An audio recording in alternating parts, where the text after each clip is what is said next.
नमस्कार, मैं हूं आपके साथ सूरम राय। स्वागत है हमारे खास बुलेटिन में। बुलेटिन की शुरुआत करते हैं। मुख्यमंत्री पुष्कर सिंह धामी ने महाशिवरात्रि के अवसर पर खटीमा के वनखंडी महादेव मंदिर और चकरपुर में आयोजित मेले का उद्घाटन करते हुए फीता काटा और प्रदेशवासियों को महाशिवरात्रि की ढेर सारी शुभकामनाएं दी। इस दौरान मुख्यमंत्री ने मंदिर में शिवलिंग पर जलाभिषेक कर पूजा अर्चना की और प्रदेश की सुख शांति समृद्धि तथा उन्नति की कामना भी की। इस मौके पर उन्होंने कहा कि वनखंडी महादेव मंदिर में श्रद्धालुओं की भारी भीड़ आती है, इसीलिए इस मंदिर को विकसित करने के लिए कार्य योजना बनाई जाएगी।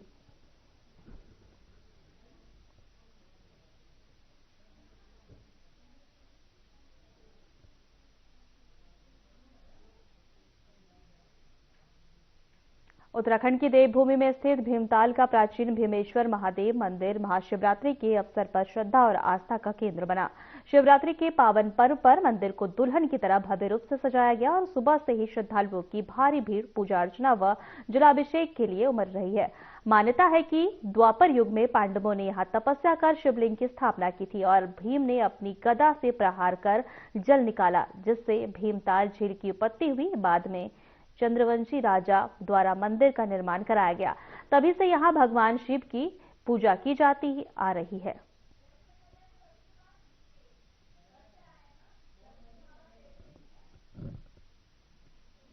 शिवरात्रि का पावन पर्व है। शिव की रात्रि कहते हैं कि जब भक्त लोगों की जो है मनोकामना शंकर जी पूर्ण करते हैं, और देखो भक्त लोगों का तांता जमा हुआ है। जैसे शिवरात्रि को शंकर जी को जो है जलाभिषेक किया जा रहा है। मान्यता यहाँ की ये है कि पांडव काल से जो है मंदिर का जो है यहाँ पर भीम ने जो है पूजा अर्चना की थी, और हमारे शंकर जी स्वयंभू है। कहते हैं स्वराष्ट्र सोमनाथम केसरी शैलियम कर्दिनम उज्जैन्याम महाकालम ओमकार मंडलम परल्याम वेदनाथम तो डाकिकन्याम भीम शंकरम श्वेत बंधुराम तो नागसुंदर। ये भीमा शंकर के नाम से भी जाना जाता है। सभी को क्षेत्रवासियों को महाशिवरात्रि पर मेरी बहुत बहुत बधाई। और हमारा बहुत ही पौराणिक मंदिर है, बहुत ही पुराना मंदिर है, पांडव कालीन मंदिर है। और यहाँ पर समस्त हमारे क्षेत्र के श्रद्धालु हर वर्ष की भांति महाशिवरात्रि के पावन अवसर पर मेला लगता है, इसमें दर्शन करने यहाँ पर आते हैं।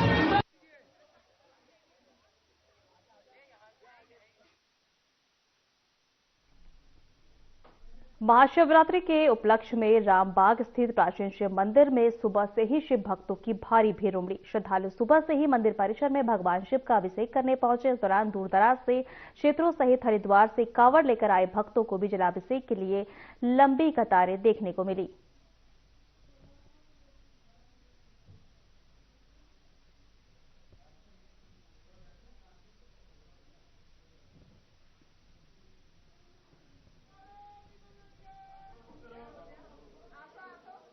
यहाँ पे बहुत मैंने सुना है जो भी भगवान से मांगो भगवान भोलेनाथ इसको पूरा करते हैं, और बहुत मान्यता है जो भी यहाँ पे हम विश मांगते हैं वो पूरी होती है। इसलिए बहुत भीड़ हो रही है, फिर भी मैं बहुत मुश्किल से जाके भोलेनाथ से मैं जल चढ़ा के आई हूँ और एक बेलपत्र चढ़ाने का मौका मिला है। बाकी तो बहुत भीड़ हो रही है और घुसने नहीं दे रहे हैं पुलिस वाले, बहुत मुश्किल हो रही है।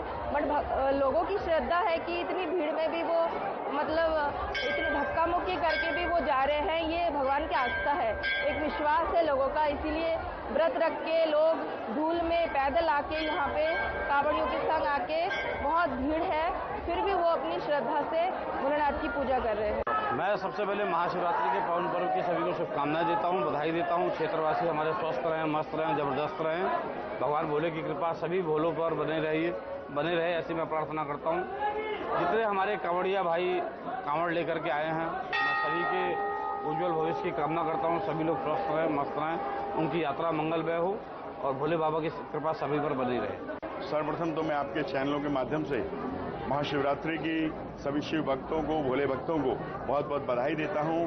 आप सभी पत्रकार बंधुओं को भी बधाई देता हूं। इस रामबाग के शिव मंदिर की मान्यता ये है कि ये करीब 300 से 400 साल पुराना शिव मंदिर है। आज तक जिसने भी यहाँ कोई मन्नत मानी है उसकी मनोती भगवान भोलेनाथ ने पूर्ण करी है। आस्था का प्रतीक है और हमारे इस क्षेत्र के अंदर पूरे कुमाऊं के अंदर ऐसा पहला ये तीर्थ स्थल यहाँ पर है जहाँ शिव मंदिर में 5 दिवसीय मेला भी लगता है और पूरा क्षेत्र यहाँ पर भोलेनाथ के दर्शन करने आता है और इस मेले का आनंद भी लेता है। तो आप सभी को 2026 मेले की और इस शिवरात्रि की पावन पर्व की बहुत बहुत शुभकामनाएं।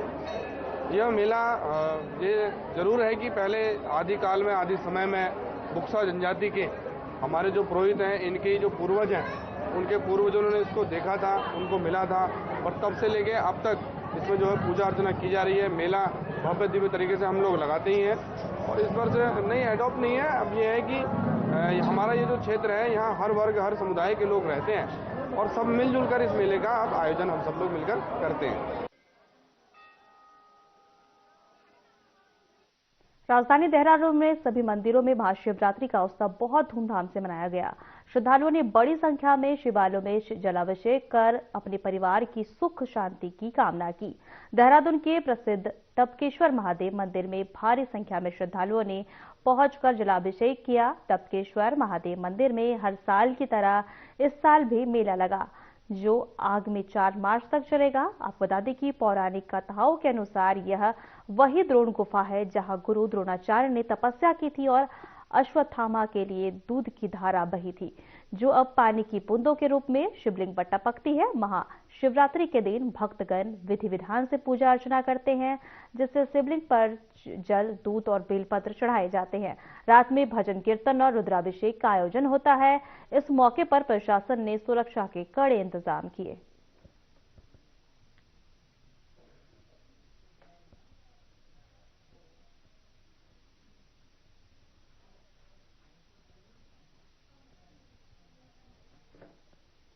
कोटद्वार की लाइफलाइन मानी जाने वाली लालढांग चिल्लर खाल सड़क के निर्माण पर सुप्रीम कोर्ट ने रोक हटा दी है, लेकिन इस मार्ग पर व्यावसायिक वाहनों के संचालन पर प्रतिबंध बरकरार रखा है। वहीं कोर्ट की 3 सदस्यीय खंडपीठ ने स्पष्ट किया है कि वन्य जीवों के प्राकृतिक आवास और उनकी सुरक्षा से किसी भी तरह का समझौता नहीं किया जाएगा।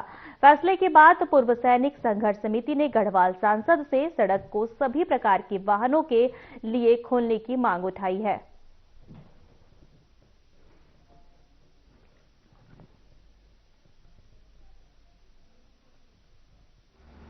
अभी इस पर सिर्फ डामरीकरण की ही संस्तुति या सैंक्शन माननीय सुप्रीम कोर्ट के माध्यम से मिली है और जिसके माध्यम से अभी हमें जो सुनने को मिल रहा है कि इस पे व्यावसायिक वाहन भी नहीं चलेंगे। कहने का मतलब ये है कि केवल और केवल इस पे प्राइवेट वाहनों का आना जाना होगा और जो गांव वहाँ पे 18 गांव जो हैं उनके लोगों के लिए ये रोड खोली गई है। तो मैं आपके माध्यम से शासन प्रशासन से और खासकर मैं अनुली जी से भी निवेदन करूंगा कि इसमें एक याचिका डालते हुए इसको पूर्ण रूप से इसको खोलने पे प्रस्ताव करना चाहिए।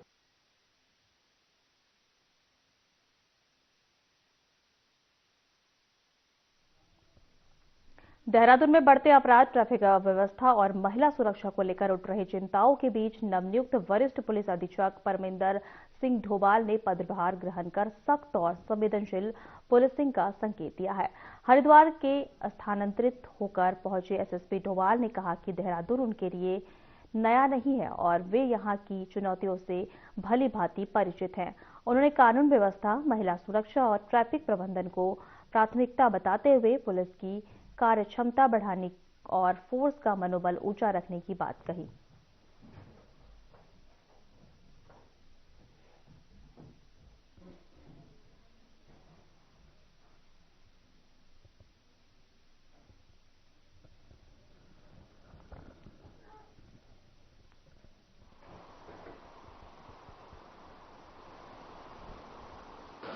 एज एन एसएसपी हरिद्वार से मैं यहाँ पर ट्रांसफर आया हूँ और निश्चित तौर पर देहरादून, क्योंकि मैं पूर्व में भी यहाँ रहा हूँ,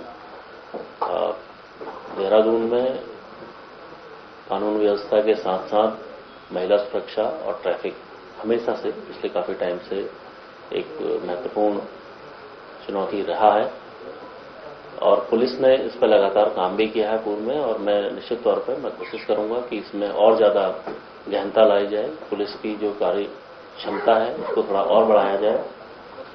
मैं ये भी कोशिश करूंगा जो हमारा फोर्स है उसका मनोबल भी बना रहे, उसको बढ़ाया जाए। निश्चित तौर पर जो हमारा फोर्स है वो जो हमारे यहाँ लोग हैं उन्हीं के परिवारों से आता है।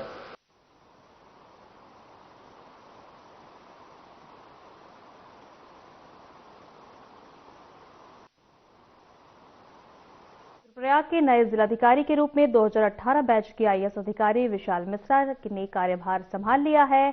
आपको बता दें कि इससे पहले वे गढ़वाल मंडल विकास निगम के प्रबंध निदेशक के रूप में सेवाएं दे चुके हैं। तो वही कार्यभार ग्रहण करने के बाद उन्होंने कहा कि जनपद के समग्र विकास, सुशासन और पारदर्शिता को प्राथमिकता दी जाएगी और आगामी 4 धाम यात्रा के सफल संचालन के लिए सभी विभागों के साथ समन्वय बनाकर प्रभावी कार्य किया जाएगा।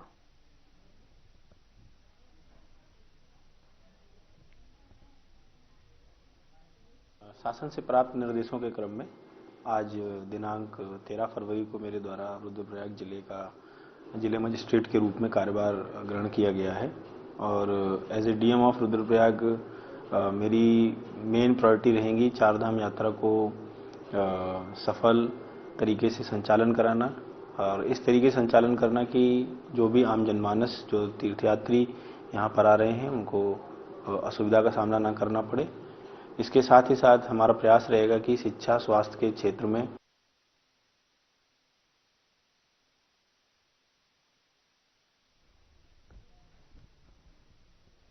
देहरादून में उत्तराखंड पुलिस की उत्तराखंड स्पेशल टास्क फोर्स ने बड़े साइबर परीक्षा घोटाले का खुलासा किया। आपको बता दें, कार्रवाई एमकेपी कॉलेज देहरादून में संचालित एक ऑनलाइन परीक्षा केंद्र पर की गई है। मामला एसएससी की मल्टी लेवल टास्किंग परीक्षा से जुड़ा हुआ है। जांच में महादेव डिजिटल सेंटर के सर्वर रूम के नीचे गुप्त नेटवर्किंग सिस्टम मिला है, जहां से असली आईपी एड्रेस बाईपास कर रिमोट एक्सेस के जरिए पेपर हल कराए जा रहे थे।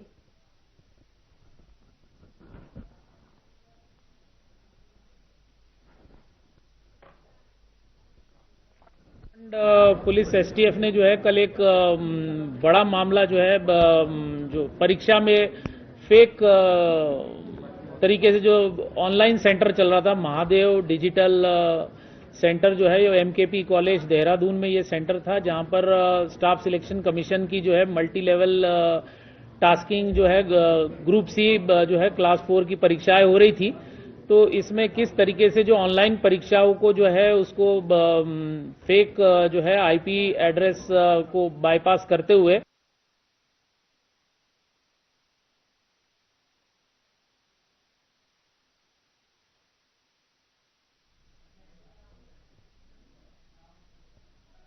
बाजपुर चीनी मिल में फर्जीवाड़े का मामला सामने आया है। किसान ने गन्ना बीज के नाम पर लाखों रुपए की कथित अवैध कटौती की शिकायत के बाद जांच में पाया है कि निर्धारित 345 से 355 रुपए प्रति क्विंटल की जगह 800 रुपए तक वसूले हैं। यह भी सामने आया है कि जिस बीज को पंजाब कृषि विद्यालय से लाया जाना दिखाया गया है,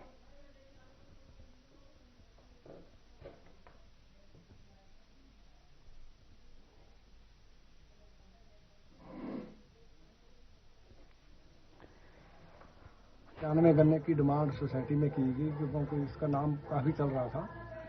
तो ये एपीओ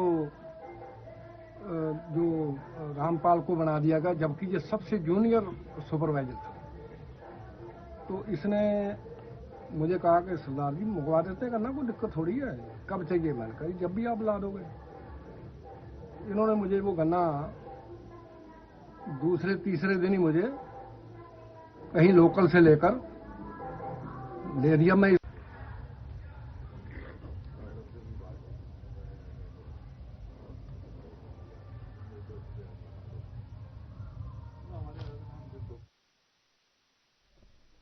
ऋषिकेश के गंगानगर में भारद्वाज मेमोरियल ट्रस्ट का 14वां स्थापना दिवस धूमधाम से मनाया गया। कार्यक्रम में पूर्व कैबिनेट मंत्री प्रेमचंद अग्रवाल, महापौर शंभू पासवान और बीजेपी नेता संदीप गुप्ता ने प्रदीप प्रज्वलित कर शुभारंभ किया। इस अवसर पर 60 जरूरतमंद छात्रों को शिक्षण सामग्री वितरित की गई। वहीं गंभीर बीमारियों से जूझ रहे शिवेंद्र मनवाल और तरुण भारती को 11,11 हजार रुपए तथा विमल भट्ट को 5,000 रुपए की आर्थिक सहायता दी गई।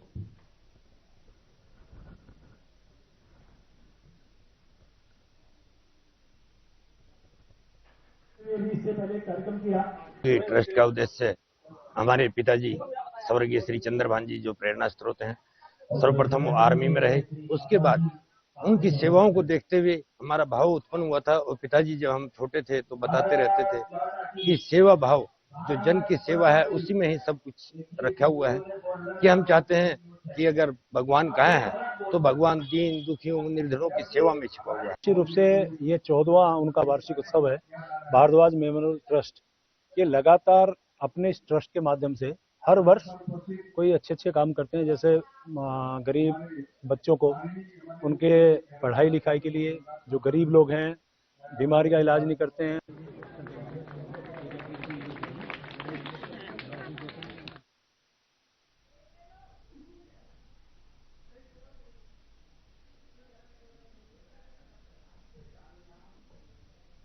वक्त तो चला है छोटे से ब्रेक का।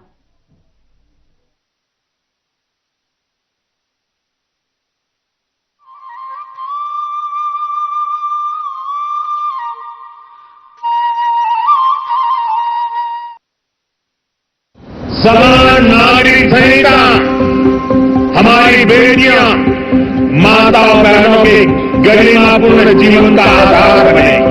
यूनिफॉर्म सिविल कोड में लोकतंत्र की स्पिरिट को मजबूती मिलेगी, संविधान की भावना मजबूत होगी, किसी से भेदभाव नहीं, हर कोई बराबर।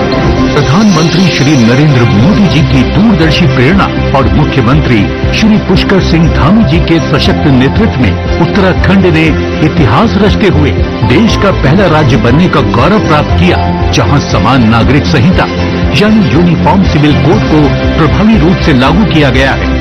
ये पहल राज्य में संवैधानिक मूल्यों को सुदृढ़ करते हुए समानता, सामाजिक समरसता और महिला सशक्तिकरण की दिशा में एक दूरदर्शी और प्रभावी कदम के रूप में स्थापित हुई है।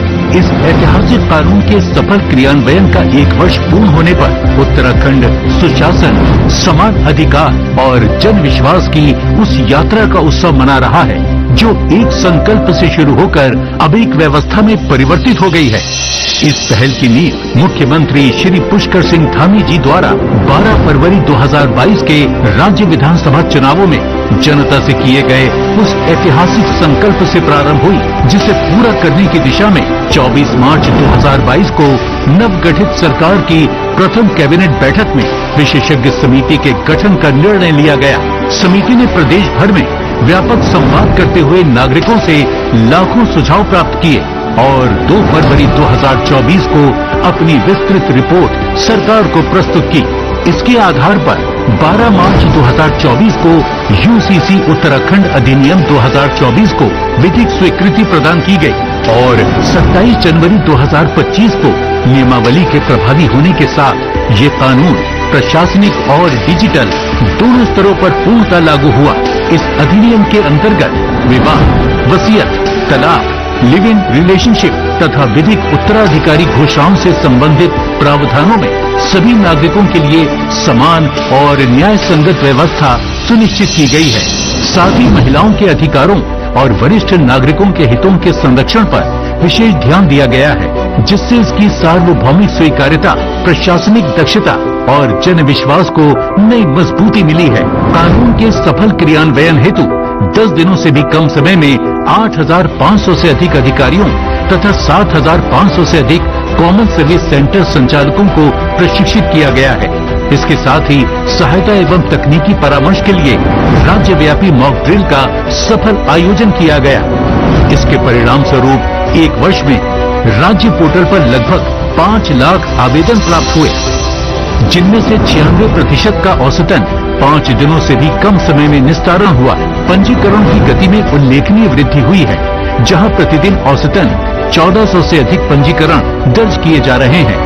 संवेदनशील एवं उत्तरदायी शासन का परिचय देते हुए सरकार ने जनता की आवश्यकताओं के अनुरूप नियमों में समय समय पर आवश्यक संशोधन भी किए, जिससे यूसीसी कानून को और अधिक समावेशी, व्यवहारिक तथा जनहितकारी स्वरूप प्रदान किया जा सके। विकसित भारत 2047 के विजन के अनुरूप विकसित उत्तराखंड की दिशा में समान नागरिक संहिता एक महत्वपूर्ण पहल है, जो समानता और न्याय को प्रशासनिक प्रक्रियाओं में व्यवस्थित रूप से समाहित कर रही है।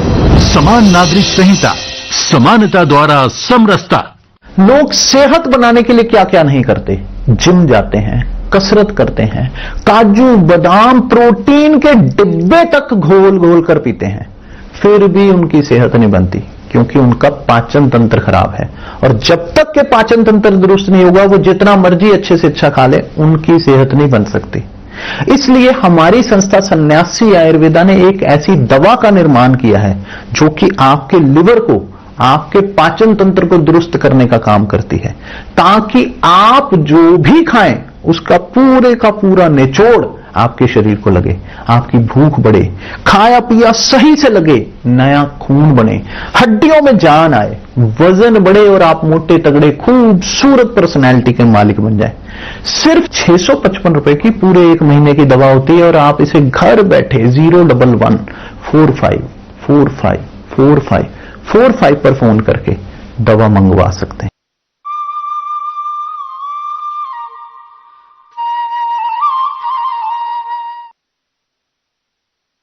देहरादून से बड़ी खबर सामने आ रही है। 4 धाम के कपाट खुलने की तिथि तय हो गई है। 19 अप्रैल से शुरू होगी 4 धाम की यात्रा। आपको बता दें कि अक्षय तृतीया पर खुलेंगे यमुनोत्री गंगोत्री धाम।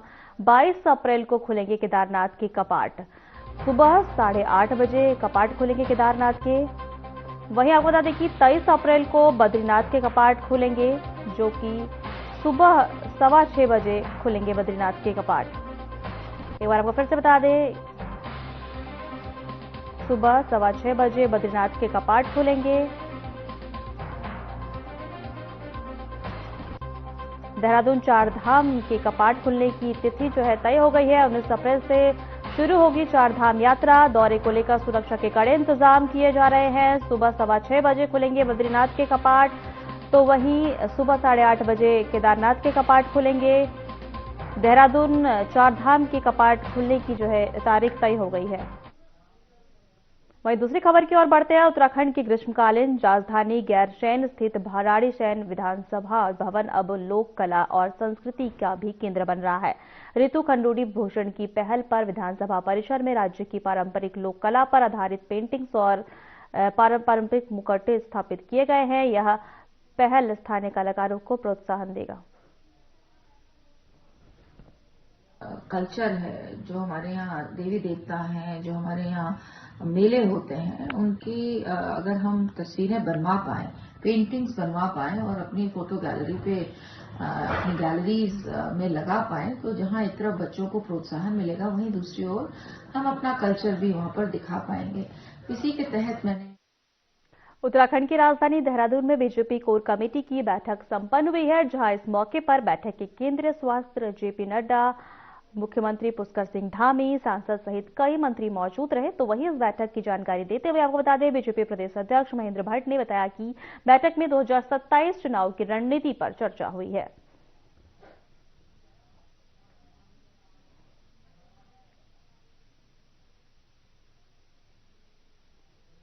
अध्यक्ष और केंद्रीय मंत्री श्री जगत प्रकाश नड्डा जी आज देहरादून थे और हमारे आग्रह पर उन्होंने हमारे प्रदेश कोर टीम की बैठक में वो रहे। मुख्य रूप से 3 बिंदुओं पर बैठक में चर्चा हुई। सबसे पहले तो मैं नड्डा जी का हृदय से आभार व्यक्त करता हूं। उन्होंने पिछले दिनों के कार्यक्रम और सरकार की गतिविधियों पर सरकार और संगठन की पीठ थपथपाई और ये तय हुआ कि आगामी दिनों के अंदर और अब गति से अपने संगठन के स्वरूप का विस्तार करेंगे। 3 महत्वपूर्ण विषय है। पहला विषय तो सरकार का कार्यकर्ता समन्वय, सांसद हो, विधायक हो, मंत्रीगण हो, ये समन्वय स्थापित होना चाहिए।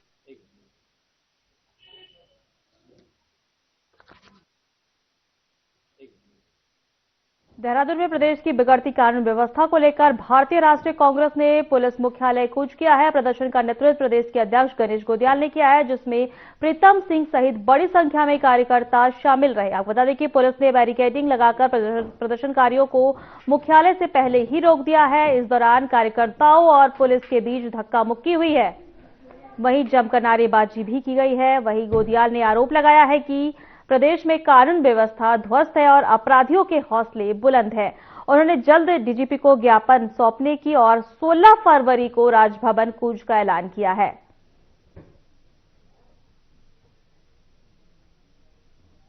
कानून व्यवस्था के खिलाफ पूरे प्रदेश के लोग बहुत ही आक्रोशित हैं और कांग्रेस पार्टी आज जो ये चेतावनी के रूप में हमारा जो असली कार्यक्रम है वो 16 तारीख को है, लेकिन जिस प्रकार से रोज इस प्रकार की घटनाएं घट रही हैं तो आज चेतावनी के रूप में हम सब लोग पुलिस मुख्यालय तक जाएंगे और इस सरकार को चेताने का काम कर रहे हैं, पुलिस को चेताने का काम कर रहे हैं कि पुलिस अपनी जवाबदेही से मुंह न मोड़े और सत्ता में बैठे हुए लोग अपनी जवाबदेही को समझें और अगर नहीं। फिलहाल हमारे खास बुलेटिन में इतना ही। नमस्कार।